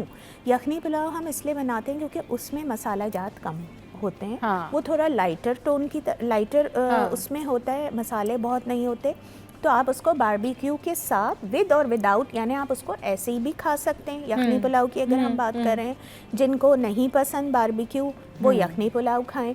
अच्छा, वरना फिर मटन कढ़ाई भी बहुत सारे लोग इसके साथ कॉम्बिनेशन में रखते हैं। अगर आप मेरी बात करें तो मेरे भी जहन में ये होता है कि मैं जिन लोगों को बुला रही हूँ उनमें से हाँ बहुत सारे लोग होते हैं जिनको चारकोल की स्मेल से मसला होता है। बहुत जी, सारे बिल्कुल। लोग होते हैं जिनको चारकोल की स्मेल से मसला होता है। बहुत सारे लोग ऐसे होते हैं जो स्पाइसेस नहीं खाना चाहते। अब आपने बारबेक्यू रख लिया है, लेकिन बारबेक्यू रखने के बाद बहुत सारे आपके गेस्ट ऐसे हैं जो कि जस्ट गुडविल जेस्चर के तौर पे आपकी उस पार्टी में आ तो गए, लेकिन ऑब्वियसली वो चीजें नहीं खाते, कुछ और चीजें खाते हैं, तो आपको 2-4 चीजें एक्स्ट्रा भी रखना पड़ती हैं। साथ में तो दावतों में फिर उसके साथ बारबेक्यू के साथ आपने यखनी पुलाव दूसरा मैं आपको बताती हूँ जो पूरी एक दावत का समा पैदा कर दे। पूरियाँ घर में बनाएं, सही है, या स्टोर बॉट ले लें, सही। चने का सालन और आलू की तरकारी, ये एक पूरा कॉम्बिनेशन, ठीक है। यानी अगर जैसे मैं समटाइम्स ये सोचूं कि ये मैंने पूरा रखा, इसके साथ मैंने हलवा पूरी और वो दोनों तरकारियाँ कर दी। अब उसमें फ़ायदा ये है जिसको ये नहीं खाना वो हलवा पूरी खा ले, ठीक है ना। तो ये कॉम्बिनेशन हो गया। और आपने चावल बिल्कुल स्किप कर दिए, चावल स्किप कर दिए, हाँ, क्योंकि फिर आप इतना ज़्यादा तो नहीं रखेंगे। बारबेक्यू देखें, बारबेक्यू का मतलब है कोई बहुत लेविश आप जाके ना डिशेस बना के रख रहे हैं, ऑलरेडी वो बहुत टाइम टेकिंग भी होता है। सही। तो उसके साथ कुछ कॉम्बिनेशंस आपको ऐसे ही रखने पड़ते हैं कि लोग जब आए और किसी को अगर वो पसंद नहीं आ रहा है तो वो दूसरा ऑप्शन ले लें। तो हलवा पूरी बहुत अच्छी चीज़ है, मेरा ख्याल है। अगर आपको ये नहीं पसंद तो आप भी बोलेंगे यार अच्छा है इन्होंने हलवा पूरी ये अच्छा ऑप्शन है कि आप हलवा पूरी जो है वो रख सकते हैं। अच्छा, आप हमें वो बताएं कि आप कौन सी ऐसी डिश है जिसकी रेसिपी जो है वो साइमा हमें बताएंगी, लेकिन ब्रेक के बाद जब वापस आएंगे तो फिर साइमा से पूछते हैं कि बहुत सारी डिशेस ऐसी हैं जिनकी रेसिपीज़ बड़ी ज़बरदस्त होती हैं, बड़ी सीक्रेट होती हैं, वो साइमा से पूछेंगे। हमारे साथ रहिए। Welcome back. तो भाई साइमा हमारे साथ मौजूद है और हम पूछ रहे हैं इनसे ढेर सारी बातें। साइमा ज़रा ये बताएं कि अगर जो पाकिस्तानी बारबेक्यू है उसके अलावा अगर हम कोई और बारबेक्यू भी टेस्ट करना चाहें तो कौन सा ऐसा बारबेक्यू है जिसकी रेसिपी आप हमें बताना चाहेंगी?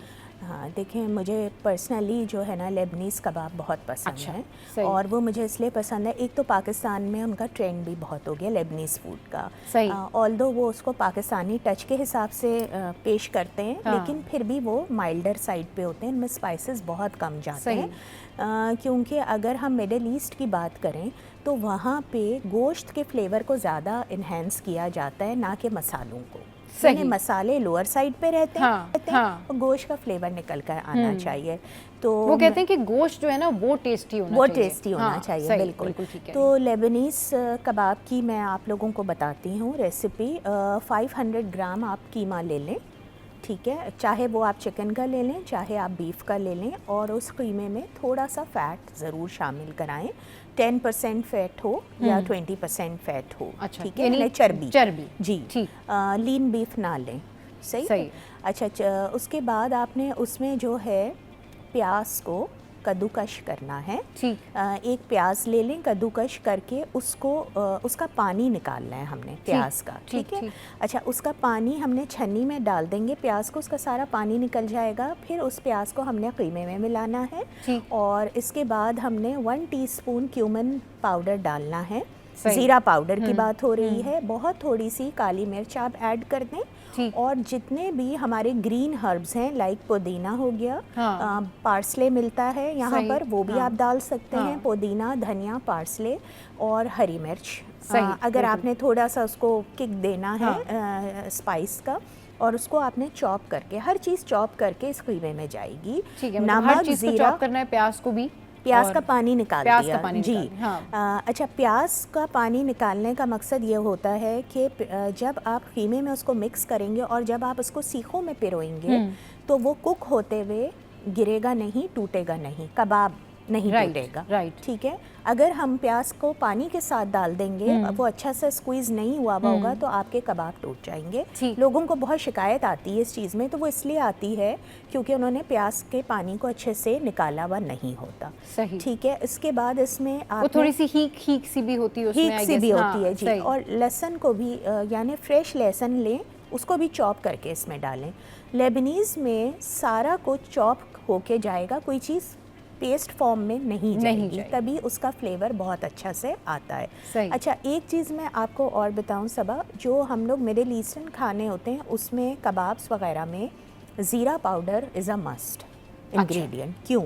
वो इसलिए कि ज़ीरा पाउडर जो है वो गोश्त के फ्लेवर को और इंटेंस करता है और इन्हेंस करके आपको जो है ना वो फ्लेवर उठा देता है, जैसे कहना चाहिए। बिल्कुल, हाँ। तो वो लोग अपने हर खाने में ज़ीरा पाउडर बहुत ज़्यादा डालते हैं, जैसे हम लोग गरम मसाला डालते हैं, हाँ। पिसा हुआ हर चीज़ में गरम मसाला डाल दिया, तो उनके लिए क्यूमिन पाउडर का इस्तेमाल बहुत ज़्यादा है। और प्लस लेबनीज़ कबाब्स में हम लोग दालचीनी, सिनेमन पाउडर भी डालते हैं। सिनेमन पाउडर भी डालते हैं, ठीक है, सही, वो भी थोड़ा सा जाएगा। तो वैसे भी बड़ी ज़बरदस्त है, ज़बरदस्त है, लेकिन उसका बहुत तेज़ एरोमा होता है, तो वो थोड़ी डालनी है। ऐसा नहीं कि आप लोगों ने 1 टीस्पून भर के डाल दी, नहीं, ऐसा नहीं करना है। अगर 500 ग्राम आपके पास कीमा है जो कि आधा किलो होगा, तो आपने 1/4 टीस्पून ही सिनेमन का इस्तेमाल करना है। ठीक, वरना अगर आप ज़्यादा सिनेमन डाल देंगे तो आपके कबाब कड़वे हो जाएंगे। कबाब कड़वे हो जाएंगे। और उसको मैरिनेट करके आपने फ्रिज में छोड़ देना है फॉर गुड 5 to 8 आवर्स, जब भी आपने बनाना है। और फिर आपने इसको सीखों में चाहे आप पिरो लें, बारबेक्यू करना है तो बारबेक्यू कर लिया, वरना आप इसको पैन फ्राई भी कर सकते हैं हल्का सा ऑयल डाल के। और जैसे हम नॉर्मल कबाब, शामी कबाब वगैरह फ्राई करते हैं, तो हम उसको वैसी सीख कबाब की तरह बना के पतले पतले उसको हम लोग जो है पैन फ्राई भी कर सकते हैं। तो ये एक लेबनीज़ की हो गई। अच्छा, बिल्कुल सिमिलरली हम लोग जो हैं वो एक और काफ्ता कबाब बनाते हैं, टर्किश काफ्ता कबाब। अब उसमें रेसिपी बिल्कुल यही है, अच्छा, सेम है, लेकिन एक चीज़ का फ़र्क आ गया है, उसमें जाता है रेड वाला शिमला मिर्च। अच्छा, ये वाली मिर्च नहीं है जी, सादी मिर्च नहीं है, लाल शिमला मिर्च आप लें। और तमाम प्रोसीजर यही होगा, प्याज का पीस के आपने पानी निकाल देना है, लहसुन और रेड शिमला मिर्च को आपने साथ ग्राइंडर में चॉप कर लेना है, जैसा दरदरा सा। बाकी सारे मसाले यही जाएंगे। That is the only difference between Turkish kofta kebab और काफ्ता कबाब जो हम बनाते हैं ना सबा, वो थोड़ा सा छोटे साइज में होता है, छोटे साइज, यानी मेरा ये पाम का साइज आप देख लें। ठीक है, मतलब आप ये कह रही हैं कि टर्किश काफ्ता कबाब की रेसिपी और ये जो लेबनीज कबाब सेम है, ये सेम है, लेकिन इसमें शिमला मिर्च जो है, शिमला मिर्च लाल वाली, आप लाल वाली जो शिमला मिर्च है उससे लाल कलर आता है, लाल कबाब का, तो बहुत अच्छा लगता है। चलिए जी, बहुत शुक्रिया, थैंक यू सो मच। हमारे शो पर आई। शो में या वक्त तो एक ब्रेक का, ब्रेक के बाद जब वापस आएंगे तो फिर आपको बताएंगे कि आप अपनी पर्सनैलिटी के हिसाब से कैसे बैग्स कैरी कर सकते हैं, कौन से क्लचेस, कौन से पाउचेस इन है। Stay with us. Welcome back. तो भाई अब कुछ हम बात करेंगे कि बैग्स कैसे होने चाहिए, ट्रेंड क्या है, किस तरह के बैग्स जो हैं वो कैरी करना चाहिए, क्योंकि ये जो पाउचेस, क्लचेस और बैग्स होते हैं ना, ये हम लोग ख़रीद तो लेते हैं, लेकिन हमें ये पता नहीं होता कि कौन से क्लच का इस्तेमाल किस जगह पर करना है। अब शादी है, आपने शरारे पहने हुए हैं, अच्छे अच्छे गाउन्स पहने हुए हैं, आप बहुत अच्छा रेडी होंगे, लेकिन इतना बड़ा बैग आपने कैरी किया हुआ है, भाई आपको उसके साथ उसके हिसाब से क्लच लेना चाहिए या क्या चीज़ कैरी करनी चाहिए, स्टाइलिंग क्या होती है, किस तरीके से स्टाइलिंग करनी चाहिए, कौन से बैग्स जो हैं वो फैशन में। इस पर बात करने के लिए हमारे साथ जो हैं वो एनजी मार्शल मौजूद हैं, जो कि स्टाइलिस्ट भी हैं, ब्यूटिशियन भी हैं, भाई किसी तारुफ की मोहताज भी नहीं है। और उनके साथ जो हैं वो यास्मीन उस्मान हैं, जो कि नापा थिएटर आर्टिस्ट हैं। अस्सलाम वालेकुम, वेलकम टू द शो। कैसे हैं आप दोनों? ठीक है, अच्छा जी। एनजी, क्या ट्रेंड है और कैसे कैरी करना चाहिए और क्या कुछ करना चाहिए लड़कियों को, ख़वातीन को, कि भाई होता कुछ इस तरीके से है कि हमने देखा है कि जो बहुत एज्ड विमेंस होती हैं उन्होंने से चमकीले किस्म के बैग लिए होते हैं और जो गर्ल्स होती हैं उनके सादे बैग्स होते हैं, उसके ऊपर एक की चेन होगी या नहीं होगी, या फिर उन्होंने ब्रांडेड बैग लिया होगा, ज़रा बताएं कि किस तरीके से कैरी करना चाहिए। एक्चुअली देखिए, सबसे ज़्यादा जो इस चीज़ में आपको ख्याल रखना है ना, अपनी पर्सनालिटी को आपने देखना है कि आपकी पर्सनालिटी के साथ क्या चीज़ जाती है, क्या चीज़ जाती है। ना सिर्फ बैग्स बल्कि आपके आउटफिट, आपने क्या पहना है, आपका बॉडी शेप क्या है, उसके मुताबिक आपने क्या पहना है। इसी तरह से हैंडबैग्स का भी ये होता है कि आपने अपनी पर्सनालिटी को देखना है। अब आप एक सादी सी खातून है, बिल्कुल अपने अपने कपड़ों का ख्याल नहीं रखा, उसके बाद आपने बिल्कुल फ्लैशी बैग ले लिया, तो वो फिर आपके साथ नहीं जाता, ठीक है। सही। अच्छा, समटाइम्स ये होता है कि स्टोन्स वाले बैग्स लेके लोग दोपहर में आप जाएं, कभी शॉपिंग जाएं तो देख रहे हैं कि वो शॉपिंग कर रही है, उनके हाथ में छोटा सा क्लच है जो कैसे लगता है कि पार्टी वेयर का उन्होंने क्लच लेके और वो इस तरह से आ गए हैं। जैसे कि आपने कहा कि शादी पे जा रहे होते हैं, इतना एक्सपेंसिव आपने आउटफिट पहना है और उसके साथ बिल्कुल आउट एक आपने बैग लटकाया हुआ और वो बैग भी ऐसे कलर का होगा, फूला हुआ जी, ऐसा लगता है वो लॉन्ड्री बैग है, जैसे बिल्कुल आप लॉन्ड्री कराने जा रही हैं तो उसने अपने कपड़े भी रख लिए, सारा कुछ आज शादी पे ही साथ ले आए। हाँ। दूसरी चीज़ ये है कि आपने देखना है कि दिन का क्या वक्त है, मतलब what time of the day it is और नाइट और जो भी कुछ है, और आपकी जॉब क्या है।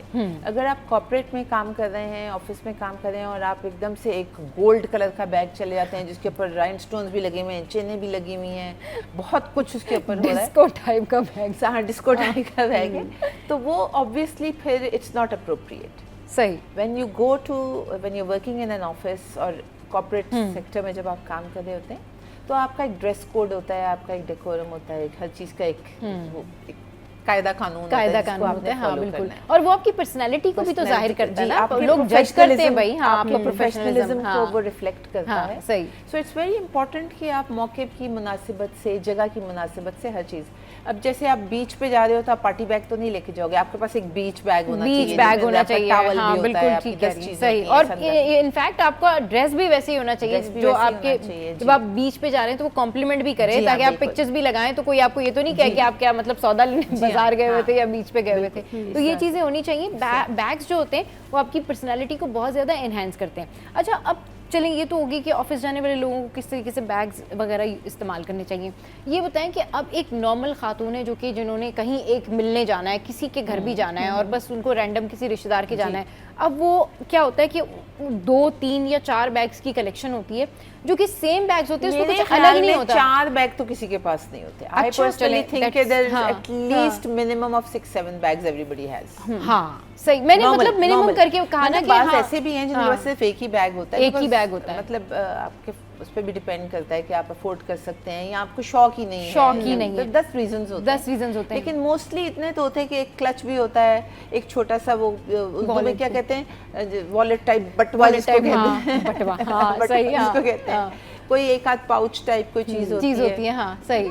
तो एक आपके पास टूट बैग होता है, कोई ना कोई डिफरेंट किस्म की चीजें होती हैं, तो वो आप कैरी कर सकते हैं। एक सिल्वर होता है, गोल्डन होता है, सही, ये होता है। अच्छा, बहुत सारे लोग क्या होता है एनजी कि ब्रांडेड बैग्स जो होते हैं उनको नेट पे सर्च भी करते हैं, देखते भी हैं, और पूरा सर्च करने के बाद वो उनकी कॉपी लेते हैं, यानी ब्रांडेड बैग्स की कॉपी लेते हैं, जो कि कभी तो एक्सपेरिमेंट बड़ा अच्छा हो जाता है, लेकिन कभी वो जो कॉपी वाला एक्सपेरिमेंट है वो इतना ख़राब हो जाता है कि वो ब्रांडेड बैग की जो कॉपी है वो एक्सपेंसिव है, वो उसमें भी ठीक ठाक पैसे गए हुए हैं, लेकिन वो बहुत बुरा लगता है, उसका स्टफ़, उसकी जो वो फील होती है ना, वो नहीं आ रही होती। अच्छा, यही बात एक कभी रिसेंटली मैं किसी से मिली थी तो हम यही बात कर रहे थे कि ठीक है, ब्रांड्स आर वेरी बिल्कुल अट्रैक्टिव होते हैं, बहुत आपको वो करते हैं, हर कोई इम्प्रेस भी होता है, सही, हाँ, लेकिन brands really don't matter, it's your personality, it's your personality matter, yes, हाँ। इनफैक्ट मैं ये बात कर रही थी, तमीना खालिद है, अच्छा बिल्कुल, हाँ बिल्कुल, सैलून पे आई हुई थी तो उनसे मेरी बात हो रही थी,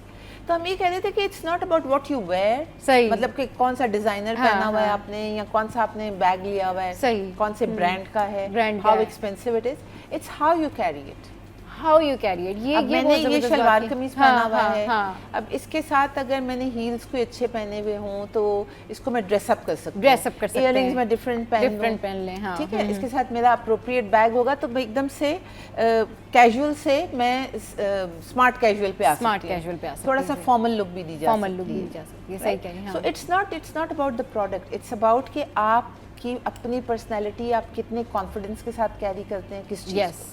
ये बहुत मैटर करती है, क्योंकि एनजी बहुत सारे ऐसे लोग होते हैं जो हाईएस्ट ब्रांड्स के बैग रखे होते हैं, ऐसे लगता है कॉपी ली हुई है, कॉपी ली हुई है, उनको कैरी करना नहीं आता कि बैग को कैसे कैरी करना है। अगर किसी ने कोई, आप कभी देखें कि आप कहीं जाते हैं जिनको तरीका नहीं है या जिनको पता नहीं है, जब लेते हो क्लच आप अमूमन यूं, मैं सॉरी अपने फोन से बता दूं, आप क्लच को यूं पकड़ते हो, सही, बाल दफा देखते हैं यूं लटका के चल, वही ना, हर चीज को कैरी करने का एक तरीका होता है, एक ग्रूमिंग होती है कि भाई आप अपनी चीजों को किस तरीके से कैरी करते हैं। अब आप तस्वीर खिंचा रहे हैं क्लच के साथ, तो आप उसको यूं पकड़ेंगे या यूं रखेंगे या यूं रख लेंगे, सही, या कोई भी एक स्टाइल होता है जो आप कैरी कर लेंगे, आप यूं नहीं पकड़ लेंगे, यूं नहीं पकड़ लेंगे। तो ये एक कॉमन सेंस की बात भी होती है कि आपने खुद ये देखना होता है कि आप किस चीज में कंफर्टेबल हैं, और जिस चीज में आप कंफर्टेबल होते हैं ना, उसमें आपका वही आपका स्टाइल होता है, और वही चीज़ आप अच्छे से कैरी कर सकते हैं। आपने 1.5-2 लाख का बैग लिया हुआ है और वो लग भी नहीं रहा है कि वो 1.5-2 लाख का है, और आपने कैरी भी किया हुआ है और लोग कह रहे हैं ये क्या अजीब सा जो है ना वो लगेज टाइप का ये उठा के लेके आ रही है। तो आपने ये बड़ा इसके अंदर जो है ना वो बहुत अच्छी बात की है एनजी ने कि भाई आपको देखना चाहिए कि कैरी किस तरह होगा और उसका इस्तेमाल किस तरीके से होगा। अच्छा जी, हमारे साथ जो है वो यास्मीन भी मौजूद हैं। यास्मीन, ये बताइए कि क्योंकि आप नेपा थिएटर आर्टिस्ट हैं और आप लोगों का जो रोज़ाना ट्रैवल होता है, मतलब टूवर्ड्स के जाना आना, प्रैक्टिस हो रही है, सारा कुछ हो रहा है, आप लोग किस तरह के बैग्स कैरी करते हैं, या नॉर्मली जो एक्ट्रेस होती हैं वो किस तरह के बैग्स कैरी करती हैं, उनका क्या होता है, बैग में क्या कुछ होता है? अभी तो ये वाली बात भी करनी है कि ख़वातीन के बैग में क्या कुछ होता है और क्या है ये, ज़रा बताएं। अब ये भी डिपेंड करता है कि काम के हवाले से। हाँ, लाइक अगर आप रिहर्सल्स पे जा रही हैं तो आपको उस हिसाब से चीज़ें मैनेज करनी पड़ेंगी। सही। लेकिन मुझे लगता है एज अ थिएटर आर्टिस्ट आपके बैग में कुछ बैंडेज वगैरह तो होनी ही चाहिए फर्स्ट एड के लिए, क्योंकि बाद में सेट पे आप गुजरते कहीं जाने वहाँ एक हल्का सा कील निकला हुआ है या कोई लकड़ी का टुकड़ा है, सब वो तो आपको पाँव लग जाता है, हाथ लग जाता है, इवन कपड़े हमारे बहुत ज्यादा खराब हो जाते हैं इस तरह रिहर्सल्स के दौरान। सही, ये तो बड़ी जबरदस्त आपने बात बताई कि थिएटर आर्टिस्ट जो है उनके बैग में जो है वो ये फर्स्ट एड वाली चीजें भी होनी चाहिए। आप क्या क्या चीजें रख रही होती हैं अपने बैग में? मैं तो बैंडेज वगैरह रखती हूँ। इसके अलावा मॉइस्चराइजर, मैं मेकअप बहुत कम नहीं वो ज़्यादातर हम यूज़ नहीं करते। अच्छा, हाँ शूट हो तो वो फिर थोड़ा सा डिफरेंट हो जाता है। सही। लेकिन हेयर एसेसरीज हो जाती हैं, कुछ इस तरह की चीज़ें। लेकिन अगर बैग के हवाले से बात की जाए तो फिर वही ड्रेसिंग मैटर करती है। ड्रेसिंग मैटर कि आपका क्लासेस क्या हैं, लाइक अगर आप मूवमेंट करने के लिए जा रहे हैं तो आप शलवार कमीज तो नहीं पहन कर जाएंगे। सही बात है। हाँ। तो उसके लिए फिर टी शर्ट ट्राउजर्स टाइप इस तरह की चीजें जो है वो यूज करते हैं। अच्छा, एक्टर्स से भी बड़ा आपका जो है ना वो वास्ता रहा है, क्योंकि आपके सैलून में आती रहती है मॉडल्स जो है, बता दी थी मैंने, कोई ऐसी मॉडल हाँ नहीं होगी जो एनजी को ना जानती हो। ये मॉडल्स के बैग में क्या होता है एनजी? मॉडल्स के बैग में क्या होता है, बल्कि क्या होना चाहिए। मॉडल्स जब शूट पे आती हैं या एक्ट्रेसेस जब शूट पे आती हैं, फोटो शूट पे, एक तो अप्रोप्रिएट कपड़े होने चाहिए उनके पास, उनके साथ एक कैरी ऑन बैग होना चाहिए, ट्रॉली बैग जिसको हम कहते हैं, ठीक है। उसके अंदर कैमिसोल्स होने चाहिए, डिफरेंट कलर के कैमिसोल्स होने चाहिए, शूज होने चाहिए, न्यूट्रल होना चाहिए, ब्लैक होना चाहिए, वाइट, सिल्वर, गोल्ड, जो बेसिक कलर्स होते हैं, क्योंकि कुछ पता नहीं कि शूट पे आपको क्या ज्वेलरी जरूर होनी चाहिए। अच्छा, सही। Deodorant is a must. हाँ, डिओड्रेंट भाई, हाँ डिओड्रेंट मस्ट है, वो तो हर किसी, हर सैनिटाइजर और डिओड्रेंट लाजमी रखें, हर खातून के पास डिओड्रेंट तो होना चाहिए। हाँ, सही। अच्छा, उसके बाद फिर आपके मेकअप टचअप के लिए होना चाहिए। उससे भी इम्पोर्टेंट चीज जो है वो है makeup brushes and sponges, makeup brush या जिसको आप ब्यूटी ब्लेंडर कहते हैं, ये आपके अपने होने चाहिए। बिल्कुल। हाँ, ऑब्वियसली आपकी कोम या ब्रश आपका अपना होना चाहिए, बिकॉज 10 लोगों को जो चीज लगती है, यू डू नॉट नो कि किसकी स्किन क्या कैरी कर रही है, किसके बालों में क्या प्रॉब्लम है। सही, बिल्कुल। So these things are very very important. तो भाई ये एनजी ने हमें बताया कि मॉडल्स जो हैं, जो अपकमिंग मॉडल्स हैं, वो भी सुन लें कि आपके बैग में ये सारी चीज़ें होनी चाहिए, और जो मॉडल्स होती हैं उनके बैग में क्या कुछ होता है ये भी बताई गई है एनजी दबे अल्फाज में कि भाई ये सारी चीज़ें होती हैं। लेकिन हमारी जो मॉडल्स हैं वो माशाल्लाह से बहुत वेल ग्रूम्ड हैं और उन्हें पता है कि वो किस जगह पर जा रही हैं और उनको क्या क्या चीज़ें जो है वो रखना है, तो वो बहुत ज़्यादा वेल ग्रूम्ड है। बहुत जल्दी सीखती हैं, बहुत जल्दी सीखती हैं, पिक जो करती हैं ना वो बहुत जल्दी पिक करती हैं। चलिए जी, शो में यहाँ वक्त एक ब्रेक के बाद वापस आएंगे और फिर इस पर मजीद बात करेंगे। Stay with us. Welcome back. तो बात हो रही है कि भाई कौन से बैग्स जो हैं वो ट्रेंड में हैं। एनजी हमारे साथ हैं। एनजी, कौन से बैग्स जो हैं वो ट्रेंड में हैं आजकल और किस तरीके से, क्योंकि मैं ये देख रही होती कि बड़े बैग्स भी इन हैं और स्मॉल बैग्स भी इन हैं, क्लचेस भी हैं। मेटल के आजकल बहुत चल रहा है, बहुत चल रहा है, सही। अच्छा, वो जो मेटल के बैग्स हैं वो, और दूसरे एक और बैग्स भी होते हैं जिसमें बहुत सारा काम बना हुआ होता है, वो आप एक वन टाइम के लिए तो ठीक है आपने ले लिया, लेकिन वो फिर वो यूजलेस हो जाते हैं, उतना काम नहीं आते वो वाले बैग। फिर आपको देखिए, फिर आपको अपनी देखिए, मैं हमेशा ये समझती हूँ कि आपकी जो अपनी पर्सनैलिटी है ना, उसके हिसाब से आप अपनी वार्डरोब को मेंटेन करें। ठीक है, सही। हाँ, अब like mostly what I do is, मेरी जो फॉर्मल वार्डरोब है उसमें ज्यादातर ब्लैक्स हैं, सॉलिड, जैसे मैं आपको कह रही थी, सॉलिड। मैं जब टीवी पे भी आती हूँ तो मैं कोशिश करती हूँ मैं सॉलिड कलर्स पहनूं। I mostly wear western outfits. आज तो मैं बहुत देसी बन के आई हूँ। नहीं, लुकिंग नाइस। हाँ, तो फिर आपकी कलर कॉम्बिनेशंस होती है, कलर चॉइसेस होती हैं कि some people wear neutral, some people like to wear reds, maroons, pinks, उस तरह से कपड़े पहनते हैं। तो आपके पास फिर ये, जब आप कुछ शॉपिंग जाते हैं तो आपके जहन में ये होना चाहिए कि मैं ये चीज़ खरीद तो रही हूँ, how much am I going to use this?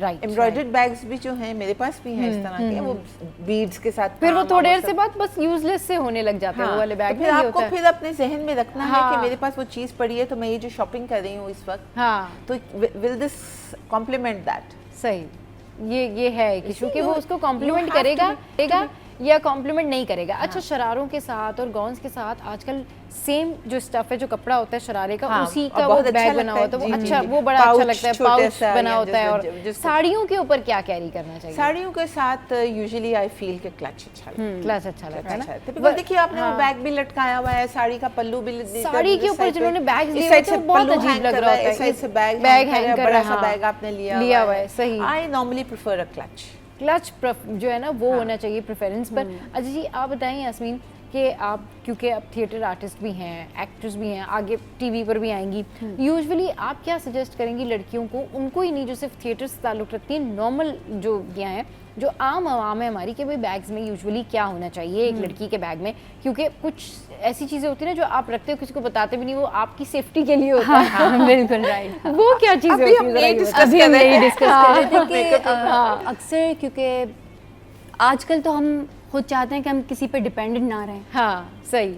अकेले ट्रैवल करते हैं, हर जगह जाते हैं, हाँ, तो सेफ्टी के लिए कुछ चीज़ें रखनी पड़ती हैं। हम टीजर की बात कर रहे थे, और इस टाइप की कुछ चीज़ें होती हैं। मेरी जो मैनेजर है सैलून पे, तो वो मुझे कह रही थी कि मैम, मैं तो वो आती है बाइकिया पे। अच्छा। एंड वो इतनी माशाल्लाह कॉन्फिडेंट है कि उसको पता है कि उसने बाइकिया पे कैसे बाइक पे कैसे बैठना है। सही। And she carries a tasar.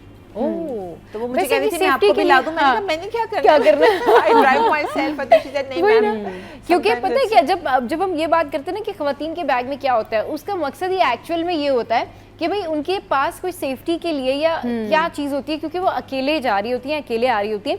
अच्छा, बहुत सारे लोग जो है ना वो यूजुअली यही कर रहे होते हैं कि मेरी एक फ्रेंड थी, वो क्या करती थी, मिर्चें रखते थे। तो उस समय अब ये जो टेसर है, जिनको शायद ज्यादातर लोगों को पता ही है, लेकिन जिनको नहीं मालूम उनको बताते हैं कि ये छोटा सा एक गैजेट होता है, टॉर्च की तरह से, तो उसको जब आप किसी को लगाते हैं तो उसको शॉक लगता है, बिल्कुल इलेक्ट्रिक शॉक की तरह से शॉक लगता है, तो वो एकदम से करंट मारते बिल्कुल। तो ये थोड़ा सा भाई किसी अपनी सेफ्टी के लिए ये तमाम तर चीजें आपको रखनी चाहिए, क्योंकि आपकी सेफ्टी भी है। ठीक है, आपने अपने बैग में जो है वो हैप्पी गो लकी चीजें रखनी है, डिओड्रेंट रखना है, शीशा रखना है, लिपस्टिक रखनी है, बाकी सारी चीजें रखनी है, बट अपनी सेफ्टी को भी जो है ना वो अपने, हाँ बिल्कुल, सैनिटाइजर, परफ्यूम भी आपने रखना है। हाँ, ये मास्क बिल्कुल रखना जरूरी है, क्योंकि अगर आप किसी जगह पर स्टक हो गए, ट्रैफिक जैम है, अगर आपने उतर के कोई दूसरी पॉल्यूशन तो मास्क रखें। और मास्क एक नहीं, आपने दो मास्क रखने हैं, ताकि ये कि अगर एक मास्क में वो होता है ना, स्वेटिंग हो रही है या कोई और इशू हो गया, तो वो फिर आपको आसानी होती है। टिश्यू जो है वो आपने जरूर मस्ट रखने होते हैं, छोटा शीशा। बिल्कुल, अभी अगर मुझे और एनजी को सारी चीजें याद आना शुरू हो गई तो पता नहीं पूरा बैग नहीं होगा, फिर वो अच्छा सेफ्टी पिन, हाँ बिल्कुल, सेफ्टी पिन किसी भी वक्त आपके या आपके साथ जो लोग होते हैं, शादियों वादियों पर या दावतों में या इवन एट वर्क, सही। आप देखिए, आप शूट पे अचानक कोई कहता है वो पिन है ये। बिल्कुल, हाँ बिल्कुल, सेफ्टी पिन भी आपने जो है वो ज़रूर रखनी चाहिए। चलिए, आज हुई ढेर सारी बातें बैग्स के हवाले से। बहुत शुक्रिया जी, बहुत शुक्रिया यास्मीन, आप लोग हमारे शो पर आए। शो का टाइम एंड अप हो गया है। अच्छा, सोशल साइट पर आपने इसका ज़रूर फीडबैक देना है कि आपको हमारा जो ये वाला सेगमेंट है ये कैसे लगा, और जो इतनी सारी बातें हमने आपसे की हैं उसके बारे में आपने ज़रूर कॉमेंट करके बताना है कि आप लोग क्या कैरी करते हैं। तो हंस रही, मुस्कुराते रहिए और देखना मत भूलिए कि वॉचिंग सिटी एट 10।